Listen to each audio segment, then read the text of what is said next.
برگزار گردید.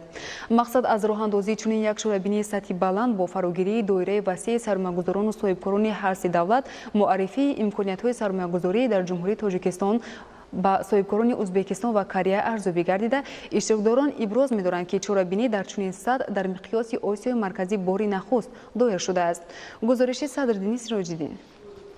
فضای مساعد سرمایه‌گذاری، امکانات تشکیل و براه ماندن فعالیت گسترده استحصالی و دستگیری صاحبکاری در جمهوری تاجیکستان نتیجه می‌دهد. این است که سال تا سال رابطه‌های تجارتی جمهوری با دیگر کشورها وسیع می‌گردد. باز یک امکانات فراخ برای صاحبکاران و سرمایه‌گذاران در جمهوری تاجیکستان فراهم آمد. در شهر دوشنبه بیزنس فورم سه جانبه صاحبکاران تاجیکستان، ازبکستان و کره برگزار شد. این چهاربینی در دایره اجرای موافقه‌های اساسگذار صلح و وحدت ملی پیشوای ملت پرزیدنت جمهوری تاجیکستان محترم امامعلی رحمان و پرزیدنت جمهوری ازبکستان محترم شوکت میرزیویف برگزار شد. ضمن سفر دولتی پیشوای ملت محترم امامعلی رحمان به جمهوری ازبکستان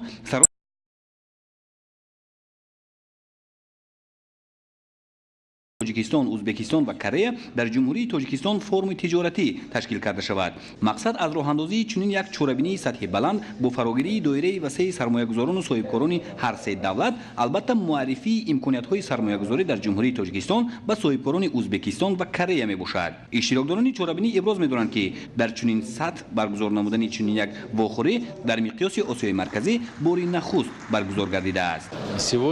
امروز تبادل مال و محصولات بین جمهوری تاجیکستان و جمهوری ازبکستان با سرعت بلند زیاد می‌گردد.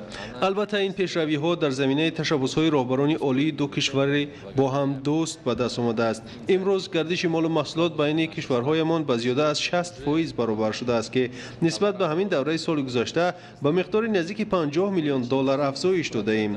فکر می‌کنم این هنوز آغاز کار است. فروم سه جانبه امروزه که بین سه کشور جریان گرفت، امکان مساعده را برای تقویت همکاری‌ها بین سه دولت به وجود آورد که نتیجه سیاست موفقانه راهبریت کشورهای ما می باشند. این دوره نوی همکاری ها می باشد و پیشنهادهای مؤثر در این فروم پیشنهاد گردید. Очень интересный механизм был сегодня предложен. مستحکم و تقویت بخشیدن همکاری‌ها در سمت تجارت، جستجو و پیدا نمودن شریکان نو، تبادل تجربه و استفاده ثمره بخش امکانات موجوده از مسئله‌های اساسی بیزنس فورم بود. وسعت دادن همکاری‌های اقتصادی و هوسمندی همه‌جانبه را صاحبکاران هم تاجیکستان، هم ازبکستان و هم کره جانبداری می‌کنند. در مجموع در این بیزنس فورم 200 نفر اشتراک نمود که 135 نفر آن را تنها مهمانان تشکیل می‌دادند. همکاری‌ها در سمت اقتصادی مثبت، هدف‌های دو جانبه و بسیار جانبه در سمت بهداشت و فراهم گردیدن شرایط ارزنده در ساحه‌های گوناگون خواجگی خلق ثمره بخش و گردش مال و محصولات میان دولت‌ها نظررس ارزیابی شد. در نیم سال ما توانستیم تبادل مال و محصولات را به مقدار 35% زیاد نماییم. از برنامه‌های امروزه معلوم شد که الکی در 9 ماه 2 برابر نتیجه سال 2017 را به دست آورده ایم. البته سال‌های 2016 2017 هم پیشروی‌ها زیاد بودند، اما در این سال طوری که راهبران دولت‌ها تاکید داشتند، این دستاورد تاریخی میباشد که عصرها در صحیفه همکاری‌های دوستانه ما درج می‌گردد.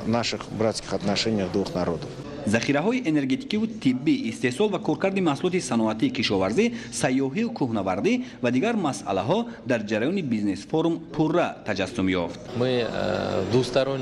ما در مناسبت‌های دو جانبه خود نشان دادیم که استفاده امکانیت‌های انرژتیکی و ترانزیتی تاجیکستان با مراتب افزوده است. ما راه‌های آهن را باز نمودیم. خیلی زیاد امکانیت‌ها در سمت متالورگیا بخصوص در همکاری با کارخانه واحد دولتی شرکت آلومینی تاجیک به دست آمدند. در این زمینه 5-6 لایه همکاری هم با جانب ازبکستان و هم با جانب کره پیشنهاد شد که سمت‌های برای جانب‌ها منفعت آور را در بر می‌گیرد، چون که هم در تاجیکستان و هم در ازبکستان بنیاد ساختمان‌های بزرگ در نظر است و البته برای انجام چنین کارها مقدار زیادی محصولات آلومینی لازم می‌آید. معاصرسازی تالکو باعث می‌گردد که محصولات با صفت آلومینی در ازبکستان استفاده شود و با این راه به بازار سیوم برآید. شرکت شرکت‌های با نفوذ وطنی و هم جانب ازبکستان و هم کره امکانیت‌های سرمایه‌گذاری و دایره فعالیت صاحبکاری و سرمایه‌گذاری خویش را توسط ویدیورولیک و دیگر واسطه‌های تبلیغاتی معرفی نمودند. عین زمان باید سرمایه‌گذاری با کوآپراتسیای صنعتی دیگر سمت‌های برای هر دو جانب منفعت‌آور روانه کرده شود. این می‌تواند ساحه‌هایی باشند که یکدیگر را کامل می‌سازند. مثلا آلومینی از تاجیکستان، پلیمر و مد از ازبکستان و البته این اساس صنعت الکترotechniکی میباشد. این امکان برای از خودکنی بازار در سمت کارکرد محصولات کشاورزی و محصولات شیمیایی است. خیلی موضوع مهم را صاحبکاران کریگی در سمت کارکرد متال‌های قیمت‌بها پیشنهاد نمودند. خلاصه امکانیت‌های یکجای خیلی زیاد هستند و آن را باید استفاده نمود. اشتراکداران وابسته به منفعت چاره‌بینی ابراز نظر نموده جمهوری تاجیکستان را یک پل مستحکم در سمت به راه ماندن مناسبت‌های تجارتی کشورها دانسته، همچنین برای پیدا نمودن راه‌های نوی همکاری پیشنهادهای مفید و منفعتبار ارائه کردند.